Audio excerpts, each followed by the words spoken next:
Chicken দিয়ে আমরা আসলে অনেক ধরনের খাবারই তৈরি করে থাকি। তবে রোজার মাস বলে কথা, এই সময় আমাদের খুবই সতর্ক হয়ে খাবারগুলো তৈরি করতে হয়। বিশেষ করে বেশি মশলা দিয়ে কোনো খাবারই আসলে তৈরি করা উচিত নয়। কম মশলা দিয়েই সুস্বাস্থ্যকর খাবার আমাদের সবার সামনে পরিবেশন করা উচিত। তো সেভাবেই তৈরি করে নিলাম।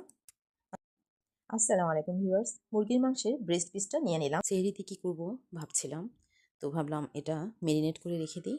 তো এই জন্য জিগজ্যাগ করে একটু হালকা করে কেটে নিলাম। আর সাথে দিয়ে দিলাম আদা রসুন বাটা, মরিচের গুঁড়ো দিয়ে দিলাম। এরপর দিয়ে দেব ধনে গুঁড়ো,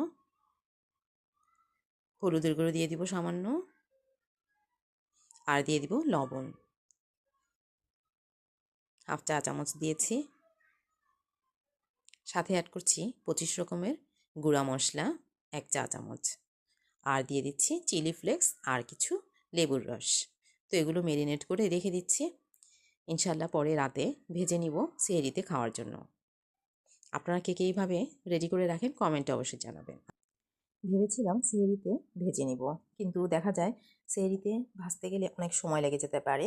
যার কারণে আমি একটু সন্ধ্যার সময়, মানে সন্ধ্যা রাত্রেই ভেজে নিয়েছি। তাও সন্ধ্যা রাত না, সেটা বলা যায় 10টা 11টা বাজবে, ওই সময় ভেজে নিয়েছি। তো আলহামদুলিল্লাহ মাংসটা বেশ সফট হয়েছে এবং খুব কম সময়ে আমি মাংসটা ভেজে নিয়েছি। একেবারে তন্দুরি চিকেনের মতো হয়েছে। সাধারণত আমরা হোটেল থেকে অনেক সময় এনে খেয়ে থাকি, কিন্তু সেটা 1 দিন 2 দিন খাওয়া যায়, সবসময় কিন্তু ভালো লাগে না।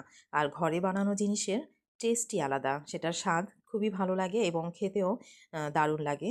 ছোট বুড়ো বাচ্চা সবাই কিন্তু খেয়ে তৃপ্তি পায়। তো আলহামদুলিল্লাহ এভাবে যদি ডেকোরেটও করা যায় সবার সামনে, তাহলে তো কথাই নেই।